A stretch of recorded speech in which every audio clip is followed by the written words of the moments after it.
Hope all the students are fine, healthy. Welcome to the history class 8, expansion of the British power. This lesson we are going to continue today. Fine. I hope the previous things you do remember, all the points you must be remembering about it. Now here in Battle of Pallasri, we are going to focus some of the points. That is, Sirajuddaulah became Nawab of Bengal. Company officials' action towards the Nawab. Reason of Battle of Pallasri. Different reasons were there. कारण क्या थे? क्यों हुआ ये war?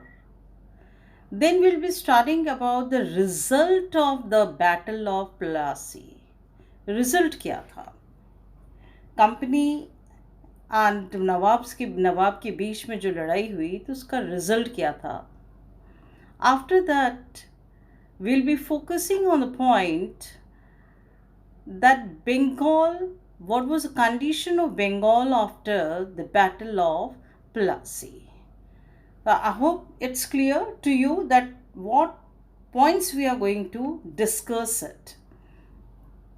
It's a very nice lesson. बहुत मज़ा आएगा आपको पढ़ के इसको, और बहुत ध्यान से इसको पढ़िएगा कि किस तरह से हिंदुस्तान के अंदर अंग्रेज़ों ने अपना पैर जमाया. यहाँ पर आकर उन्होंने अपना पैर जमाया. Battle of Plassey. It is one of the most important event. बहुत important landmark in the history of India है. Hope I am clear about it. Fine. So now let us begin with a sub topic, the battle of Plassey. You see, the Battle of Plassey is an important landmark in the history of India. एक turning point था. देखो, अभी तक Mughal emperor they were ruling in our country, fine, and there was the entry of the Britishers as a trader. Now, how gradually they were trying to take a entry in our country to become the ruler. किस तरह से entry मार रहे थे हर जगह वो लोग, किस तरह से वो लोग ट्राई कर रहे थे, एकदम फुल फ्लेश ट्राई था उनका to become the ruler of the country. It marks the first step in the transformation of a small trading company into a supreme political power. कैसे वो supreme political power बनी? The British got a foothold, अपना पैर जमाया, from where they were eventually conquered the whole India. ये पहला उनका step था, ये याद रखिएगा. Battle of Plassey. अब बैटल ऑफ प्लासी जो हम बोल रहे हैं, तो प्लासी आप देखिए प्लासी है क्या. वैसे एक पलाश का पेड़ होता है, ठीक है, पलाश के फूल होते हैं. Palashi likely take its name from palash tree. होल ये कैसा एकदम रेड कलर का होता है, और in the month of February March आप देखेंगे होली के आसपास जो है ये बहुत ज़्यादा खिल करके आते हैं.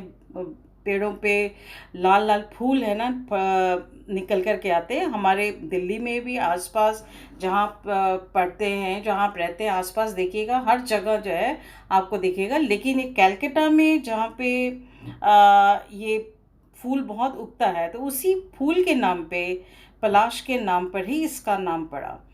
The Palashi anglicised as a Plassey. Palash बोलते हैं वैसे, और धीरे धीरे अंग्रेजों ने जो इसका ट्विस्ट करा और प्लासी हो गया. प्लासी जो है, it's a village on a Hooghly river.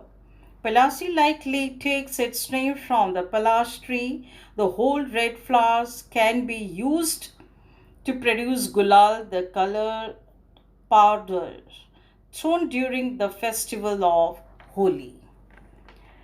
तो ये जगह का नाम आपको, I hope it's clear, Calcutta के पास एक हुगली रिवर के पास है ये जगह, और वहाँ पर कंपनी वर्सेस नवाब, इन दोनों के बीच में एक ज़बरदस्त बैटल हुआ।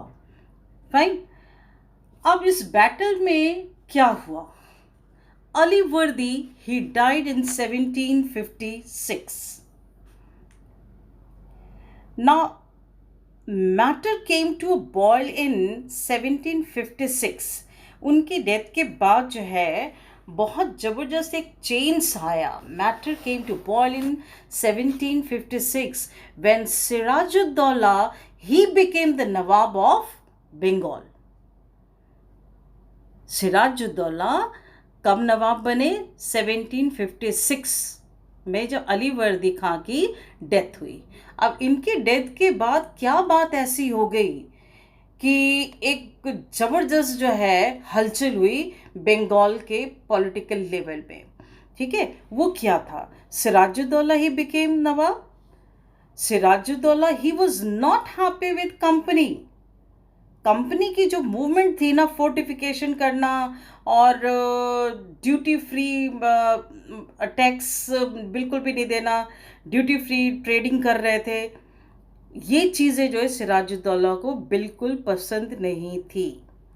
And he asked to remove the fortification in Calcutta. Sirajuddaula जब नवाब बने तो उन्होंने डायरेक्टली कन्फ्रंट किया, किससे? कंपनी से, अंग्रेजों से, कि भैया तुम यहाँ से जो है अपना जो फोर्टिफिकेशन वगैरह करा हुआ है, किलाबंदी करी है, इसे हटाओ।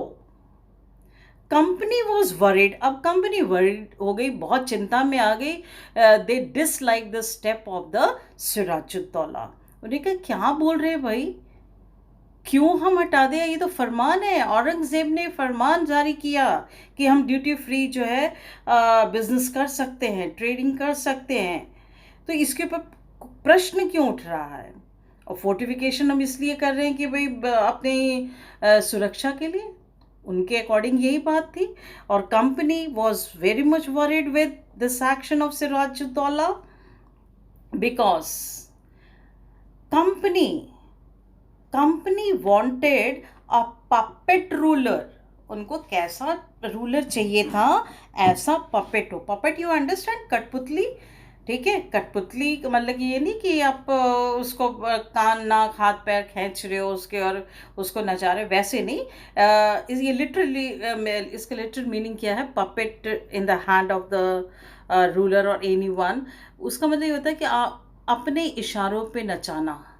ठीक है, अपने इशारों पे, कठपुतली को हम अपने इशारों पे नचाते हैं, वैसे ही कोई ऐसा रूलर बन जाए जो टोटल मतलब कि उनकी बातों को माने और मतलब कि एकदम सरेंडर करा हुआ, बस एकदम शो केस में वो रूलर है। अदरवाइज वो वही काम करेगा जो ब्रिटिशर्स कहेंगे या कंपनी कहेंगे। तो अगर कंपनी ऐसा चाहती थी पपेट रूलर, तो उनके लिए चिंता का विषय था, क्योंकि सिराजुद्दौला ने कहा कि फोर्टिफिकेशन अपना बंद करिए। Due to this interference of the company, Sirajuddaula was not happy with the company.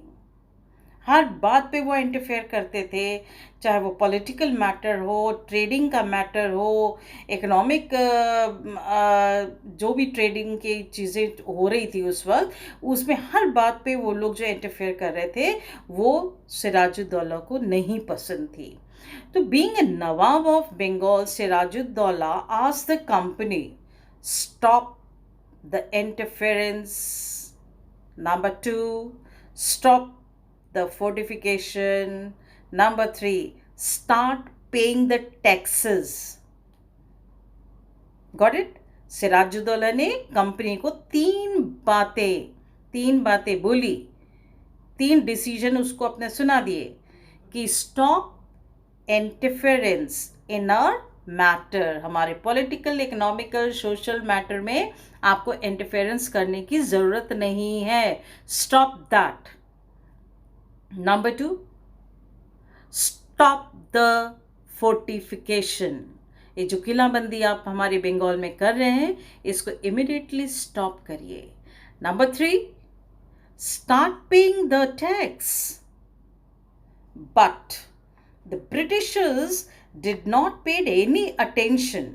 बिल्कुल उन्होंने कहा ठीक है, तुम बोल रहे हमारे पास तो फरमान है, किसका? औरंगजेब का, हम आपकी बात क्यों सुनेंगे? तो company refuse to do so. और जब कंपनी ने इस बात को रिफ्यूज करा तो बात बिगड़ गई। सिराजुद्दौला ही गॉट फ्यूरियस, गुस्सा आ गया उसको कि मेरे बंगाल के अंदर मैं जो करना चाह रहा हूँ एज ए नवाब, वो मुझे नहीं करने दे रहे। सो ही गॉट फ्यूरियस। और फ्यूरियस होने के बाद क्या करा उन्होंने? सिराजुद्दौला ही मार्च टूवर्ड्स इंग्लिश फैक्ट्री। ठीक है, इंग्लिश फैक्ट्री जो कासिम बाजार में थी। नवाब मार्च टूवर्ड्स कासिम बाजार। अपने साथ उन्होंने 30,000 सोल्जर्स लिए और कासिम बाजार में जो इंग्लिश फैक्ट्री थी उसको अपने कब्जे में कर ली। ठीक है, और सिराजुद्दौला ने कंपनी ऑफिशियल्स को भी अपने कब्जे में कर लिया। और जो वेयर हाउसेस थे, वेयर हाउसेस का मतलब जहाँ पे वो लोग अपने सामान को प्रोटेक्ट करके रखते थे, ठीक है, गोदाम्स जो थे उनके बड़े बड़े गोदाम्स थे, ठीक है, उन सबको उन्होंने कैप्चर कर लिया। और इंग्लिश शिप जो आती थी पोर्ट पे बंगाल में, ठीक है, तो उसको भी जो है ब्लॉकेज कर दिया, उसको भी रोक दिया उठा के। अंग्रेजों को, जहाँ पे अंग्रेज जितने थे वहाँ पे, उनको डिसआर्म कर दिया। डिसआर्म करने का मतलब उनके पास जो भी हथियार थे उनको कहा रख दो, हथियार रख दो नीचे अब। ठीक है, तो सिराजुद्दौला जो थे, what exactly he did, he marched with 30,000 soldiers to English factory in the Qasim Bazaar, captured the company officials, locked the warehouses, disarmed all the Englishmen, and he blockaded all the English ship, marched towards the Calcutta. इसके बाद सीधा Calcutta की तरफ उन्होंने मार्च किया। और वहाँ पे क्या था, जो फोर्टिफिकेशन किया हुआ था, जो फोर्ट्स उन्होंने बनाए हुए थे, उसको क्या करा, अपने कब्जे में ले लिया। ठीक है, यहाँ तक बात समझ में आ रही है? अब जो उन्होंने फोर्टिफिकेशन को अपने जो किया हुआ था, फोर्ट्स को अपने कब्जे में ले लिया, तो कंपनी वाले तो चुपचाप नहीं बैठते, क्यों बैठेंगे? ठीक है, उनको तो मतलब कि अब इज्जत का भी सवाल था, ट्रेड का सवाल था, ये किस तरह से मतलब कि फरमान हमें जारी करा हुआ है और हमारे ऊपर ये क्या कर रहे हैं, एकदम बौखला गए। तो company official sent troop under the leadership of Robert Clive. कौन थे? Robert Clive. रॉबर्ट क्लाइव के अंडर, उनके लीडरशिप में कंपनी ने क्या भेजा? एक ट्रुप भेजा। ट्रुप का मतलब यहाँ क्या है? उनके सोल्जर्स। ठीक है, सोल्जर्स के साथ जो है उन्होंने किस तरह भेजा, ये किस तरफ आए, इनकी मुलाकात कहाँ हुई? दोनों पार्टीज के, दोनों ग्रुप की, नवाब की सोल्जर की जो फोर्स थी, ठीक है, उनकी, और कंपनी ऑफिशियल्स की, इन दोनों की ज़बरदस्त भिड़ंत हुई। नवाब जो के थे ना, उनके जो सोल्जर्स थे, उनका भी एक लीडर थे, उनका कमांडर इन चीफ थे। ठीक है, nawab soldiers were led by commander of nawab's army Mir Jafar. Mir Jafar कौन थे? कमांडर थे। किसके कमांडर थे? नवाब के, जो अपनी उनकी आर्मी थी, उनकी सोल्जर्स थी, उनके वो कमांडर थे। क्या हुआ? On 23rd of June 1757, the army of Sirajuddaulah and company met at Palasi. कहाँ इनकी मुलाकात हुई? पलासी पे। कहाँ मुलाकात हुई? पलासी में। Fine, are you getting my point? Company officials, company को कौन लीड कर रहा था? Robert Clive. सिराजुद्दौला की कंपनी को कौन लीड कर रहा था? मीर जाफ़र। कौन? मीर जाफर। अब ये दोनों जो है ये आमने सामने इनकी भिड़ंत पलासी में। तो रीज़न क्या वो था? रीज़न बहुत सिंपल रीज़न था। रीज़न सिराजुद्दौला ने जिस मुस्तैदी के साथ, जिस स्मार्टनेस के साथ उन्होंने एकदम कन्फ्रंट किया कि भाई ये जिस तरह से आप लोग फोर्टिफिकेशन कर रहे हो, ये this is not allowed, stop it immediately, stop it immediately, जो उन्हें पसंद नहीं आया, and start paying the tax. और नहीं माने तो सिराजुद्दौला ने कंपनी को अपने कब्जे में कर लिया। जब अपने कब्जे में कर लिया तो बिल्कुल भी उन्हें पसंद नहीं आया कि भाई ये जो कब्जे में कर लिया, हमारे बंदे कर लिए। तो नेचुरली रॉबर्ट क्लाइव ही केम फॉरवर्ड और उनको मतलब कि छुड़वाना भी था उनको, और अपने ट्रेड को आगे बढ़ाना भी था। फाइन। तो ये सारी चीज़ें जो है ये एक कारण बनी, एक रीज़न बनी किस चीज़ की? Battle of Plassey. And Plassey जो है, पलासी का जो युद्ध है, एक ये टर्निंग पॉइंट था। ये टर्निंग पॉइंट था हिंदुस्तान के इतिहास में, इंडियन हिस्ट्री में एक ड्रास्टिक चेंज आया। एक जगह तो औरंगज़ेब जो स्ट्रॉन्गेस्ट हमारे मुग़ल एम्परर थे, उनके सक्सेसर सारे वीक सक्सेसर आ रहे थे, ठीक है। और इसी टाइम में उसी का फ़ायदा किसने उठाया? अंग्रेज़ों ने उठाया। और उन्होंने बैटल ऑफ पलासी एक बहुत ही टर्निंग पॉइंट था हमारे हिंदुस्तान के इतिहास में, कि उसके बाद धीरे धीरे धीरे कैसे उन्होंने पलासी के युद्ध में उन्होंने किस तरह से सिराजुद्दौला से कन्फ्रंट करा, और फिर आगे किस तरह पूरे हिंदुस्तान में उन्होंने पैर जमाने की कोशिश करी। सबसे पहले उन्होंने कहाँ पैर जमाया? बंगाल में। कहाँ पे पैर जमाया? बंगाल में। यहाँ पे आप दोनों जो कमांडर्स हैं ना, लीडर्स, इनका नाम याद रख लीजिएगा, ठीक है। इनका नाम क्या है? कंपनी के लीडर कौन थे? रॉबर्ट क्लाइव, ठीक है। और नवाब सोल्जर्स, नवाब के फोर्स की कमांडर कौन थे? Nawab soldiers were led by the commander of nawab's army, Mir Jafar. ये दोनों, ठीक है, बहुत इम्पॉर्टेंट फिगर हैं दोनों के दोनों।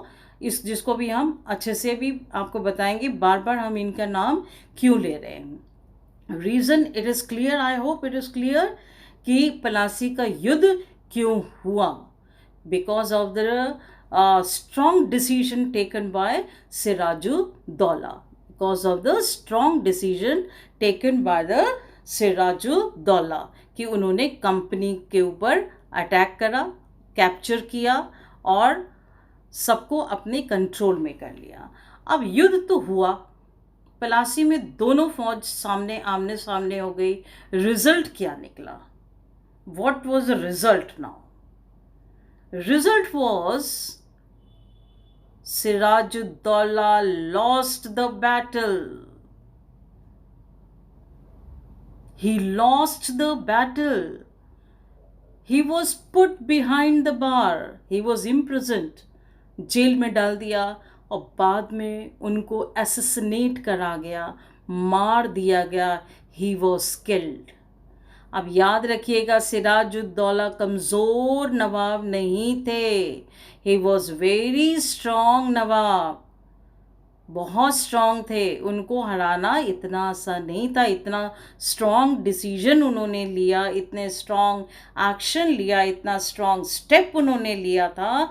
तो क्या रीज़न था कि result of the battle of Plassey ये निकला कि सिराजुद्दौला की हार। सिराजुद्दौला की हार मतलब आप बंगाल को हार गए। बंगाल को हार गए मतलब कि अंग्रेज वहाँ पे उन्होंने अपना पैर जमा लिया। Now what was the reason of the defeat? Reason क्या था डिफीट का? क्यों हार गए? क्यों हारे? देखो, बंगाल में क्या था, जगत सेठ सबसे रिचेस्ट बैंकर था, ठीक है। richest banker of Bengal जिनका नाम था जगत सेठ, ही रिफ्यूज टू हेल्प नवाब। अब आप कहेंगे कि बड़ा रिच आदमी था, बैंकर, रिचेस्ट बैंकर था बंगाल में, उसने रिफ्यूज कर दिया तो क्या हुआ, इससे क्या लेना देना है, क्यों इससे कैसे हारेंगे। भाई फाइनेंस तो चाहिए होता है ना, जब भी हम कोई वॉर लड़ते हैं इस लेवल पे तो फाइनेंस चाहिए होता है, पैसे चाहिए होते हैं फौज के वेपन्स के लिए, फौज के को लुक आफ्टर करने के लिए, उनका खाना पीना, कोई दुख है, बीमारी है, इंजर्ड हो गए, तो बहुत सारी चीज़ें होती हैं। हाथी घोड़ा उस ज़माने में इन्हीं सब चीज़ों का इस्तेमाल बहुत ज़्यादा होता था, तो इसको मेंटेन करने के लिए फाइनेंस चाहिए था। और जगत सेठ ने जो है धोखा दे दिया। इस वक्त बिजनेसमैन था, रिचेस्ट बैंकर था, और उसने रिफ्यूज कर दिया टू हेल्प नवाब। एक जो स्ट्रॉन्गेस्ट पॉइंट था मीर जाफर। अभी पिछले स्लाइड में मैं बार बार एक न बोल रही थी ना कि Robert Clive and then Mir Jafar, वो नवाब की फौज का कमांडर था। ही बिट्रेड मतलब धोखा दिया उसने, धोखा दिया। किसको दिया? अपने ही नवाब को दिया। और क्यों दे दिया? Mir Zafar was promised by Robert Clive that after Sirajuddaula, he will be made Nawab of Bengal. लालच में आ गए ये जनाब। मीर जाफर कमांडर थे, हाथ में पावर थी, और सबसे बड़ी बात ये थी कि मीर जाफर पूरे आर्मी को कमांड कर रहे थे, और सभी लोग मतलब मीर जाफ़र की कमांड को, उनके ऑर्डर को सर आँखों पे रखते थे। उनको बहुत मतलब कि मानते थे, उनके कमांड को बहुत अच्छे से फॉलो करते थे, ओबे करते थे उसको। आर यू गेटिंग मी और नॉट? मीर जाफ़र की कमांडरशिप में जो काम हो रहा था वो बहुत बढ़िया हो रहा था। तो Mir Jafar he played in game. He was lured by Clive by the promise of making him the Nawab after the defeat of Sirajuddaula. और उसने अपने ही लोगों को पार्टिसिपेट करने के लिए मना कर दिया। सिराजुद्दौला जो निकले, उनके अपने सोल्जर्स थे, ये भी कमांडर थे, ये भी निकले, लेकिन जिस फोर्स से, जिस इंटेंसिटी से उनको रॉबर्ट क्लाइव को हराना था, उस तरह का उनका पार्टिसिपेशन नहीं था। जैसे कई बार होता है ना, मैच फिक्स हो जाता है, आप बहुत सारे मतलब कि छक्के चौके मार सकते हो, लेकिन नहीं मारा। भाई ठीक है, तुम्हें अगर हर छक्के और चौके मारने पे या मैच जीतने में आपको 500 करोड़ मिलेंगे, तो हम भाई आपको जो है 800 करोड़ दे देंगे, क्या दिक्कत है? करोड़ों में बात चलती है आजकल। तो उस ज़माने में भी उसी तरह की बातें थी कि आप तो भी सिर्फ कमांडर हो ना, आप तो बहुत बढ़िया कमांडर हो, अगर वो डिफीट हो जाते हैं, ठीक है, आप साथ मत दीजिए, आप आगे मत बढ़िए, अपने आर्मी को कमांड मत दीजिए, और सिराजुद्दौला जो है वन साइड हो जाएंगे, he will be put into the prison, he will be defeated and you will be made the nawab of Bengal. और ऐसे में क्या हुआ, कंडीशन क्या हुई फिर बंगाल की? बैटल ऑफ पलासी हार गए। बंगाल की कंडीशन ऐसी थी कि Sirajuddaula he was assassinated, means he was killed. assassinated का मतलब he was killed. And Mir Jafar he became the nawab of Bengal. अब कंपनी क्या चाहती थी, जैसे मैंने आपको पिछले स्लाइड में बताया कि कंपनी चाहती थी कि जो कोई भी नवाब हो, जो कोई भी हो, वो पपेट हो, सिर्फ हमारे ऑर्डर्स को वो पहचाने, जाने और उसी एक्शन में आ जाए। अपना ज़्यादा दिमाग मत चलाओ। एज ए नवाब आप सिर्फ शोकेस की तरह आप लोगों के लिए नवाब हो, लेकिन हमारे लिए एक पपेट हो। लेकिन मीर जाफर में भी बहुत लीडरशिप क्वालिटी थी, खुद भी अच्छे लीडर थे, वो अच्छे आर्मी कमांडर थे। तो बेसिक अपीयरेंस और जो डिग्निटी थी, basic appearance of dignity and sovereignty was to be maintained, which was not in favor of company. अब मीर जाफर भी जब बने नवाब, तो अपनी डिग्निटी मेंटेन करने के लिए, अपनी जनता के बीच में जाने के लिए कुछ फरमान वो भी जारी करा करते थे, ऑर्डर्स, एंड उनका रहना सहना, उनका दरबार, तो इन सब चीज़ों में पैसे लग रहा था। दूसरों की इंटरफेरेंस ज़्यादा बर्दाश्त नहीं थी। Sovereignty, I will not tolerate the interference of others, that is a sovereignty, okay. And वो चीज़ भी उसको मेंटेन करनी थी, जो कि कंपनी को नहीं अच्छा लगा। कंपनी मतलब ब्रिटिशर्स को नहीं अच्छा लगा, ब्रिटिशर्स को नहीं अच्छा लगा। It means the company was finding very difficult to work with the puppet nawab. Puppet nawab के साथ भी काम करना बड़ा मुश्किल हो रहा था।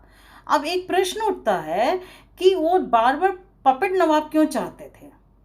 Y Britishers were not interested to become nawab themselves? वो खुद ही नवाब बन जाते।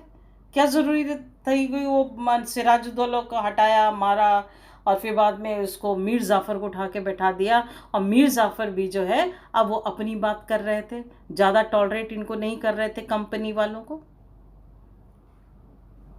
क्योंकि फिर वहाँ के लोकल लोग हैं वो प्रश्न करेंगे कि हमारे नवाब साहब कहाँ चले गए, है ना, ये अंग्रेज कहाँ से आके बैठ गया, तो रिवोल्ट हो सकता था। अब मीर जाफ़र भी जो है वो कंपनी को जो रिवॉर्ड जिस तरह से बेइंतहाई से उनको पैसा दे रहे थे, उन्होंने भी एक रोक लगा ली। मीर कासिम रिवॉर्ड जो है वो कंपनी को अब उतना नहीं दे रहे थे, तो कंपनी भी बहुत चालाक थी, उन्होंने कहा भी अभी मीर कासिम को भी हटाओ। After few years, Mir Qasim stopped favoring company and abolished all the duties. उसने कहा कि अब मैं ड्यूटी वगैरह हटा रहा हूँ, क्योंकि इसमें रेवेन्यू आ नहीं रहा है, लॉस में जा रहा है, और कंपनी बार बार पैसे डिमांड कर लेती है। Company again dislike this action of Mir Qasim.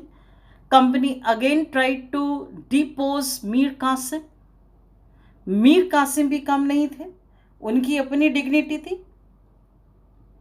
Company officials used Mir Zafar as a golden sack. Gold से भरा हुआ जो है बोरा है एकदम, उसके अंदर हाथ डालो पैसे ही पैसा। और when they could not pay more, he was replaced. Mir Qasim ने रिवॉर्ड जो देते थे वो बार बार खूब सारा पैसा देना, और बीच में आप देखेंगे कि उन्होंने ग्रांट कर दिया, जैसे पहले दिया था ना 3 गांव दे दिए, वैसे इन्होंने भी जो है 3 गांव उठा करके दे दिए थे। Go and collect the money from there, revenue from there, Burdwan, Midnapore and Chittagong. लेकिन कहाँ तक ये देते, कहाँ तक देते पैसे इतने सारे? बहुत सारा पैसा जो है वो बार बार डिमांड करते थे। उनको लगता था हाँ भाई ये मतलब कि सोने की चिड़िया हिंदुस्तान तो है ही है, और बहुत सारा पैसा है, ये अभी और दे सकते हैं, अभी ये और दे सकते हैं। लेकिन वो और देते देते वो मीर कासिम भी थक गए। The new Nawab rewarded the company by granting the right to collect the revenue of the district of Burdwan, Midnapore and Chittagong. इतना तो दे दिया था, लेकिन फिर भी जो है वो उनका पेट नहीं भर रहा था।